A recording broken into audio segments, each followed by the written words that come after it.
Cobra ndo kumba kwangu Justin Yo Abrigo Justin Alika Simkila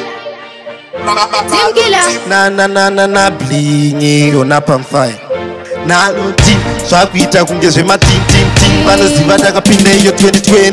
Justin zviri ini nyange Simkila anoziva kuti ngoma ndimire ini ndodzirwa everyday take money reading mufuta I'm the best sibling gila nemaclark sepafest zvanetsa rova ifist ngoma ndimire ini ndodzirwa everyday take money reading mufuta I'm the best sibling gila nemaclark sepafest zvanetsa rova ifist andanzwa mavoice achibuda kwa left ndikati maya ari kubva kwa right my side yangu ndekuitoplot ndikati zviri nani tanga tsvaka mabhanditi ndanzwa mavoice achibuda kwa left ndikati maya ari kubva kwa right my side yangu ndekuitoplot ndikati zviri nani tanga tsvaka mabhanditi ngoma ndimire ini ndodzirwa everyday take money reading mufuta I'm the best sibling gila nemaclark sepafest zvanetsa rova ifist ngoma ndimire ini ndodzirwa everyday take money reading mufuta I'm the best sibling gila nemaclark sepafest zvanetsa rova ifist saka tukinyi pangova taridze ndini nablingi ndopinda ndichipfiga tambulini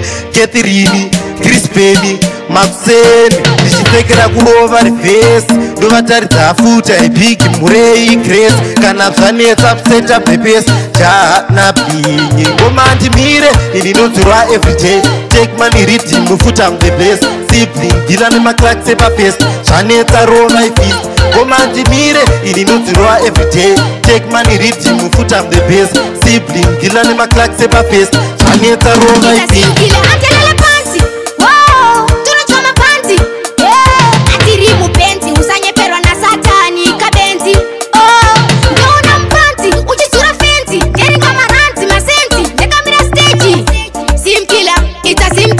Hasta Prince Vibes ngoma ndimire ini ndodzirwa everyday take money reading mufuta I'm the best sibling gila nemaclark sepafest zvanetsa rova ifist ngoma ndimire ini ndodzirwa everyday take money reading mufuta I'm the best sibling gila nemaclark sepafest zvanetsa rova ifist big up to Matewe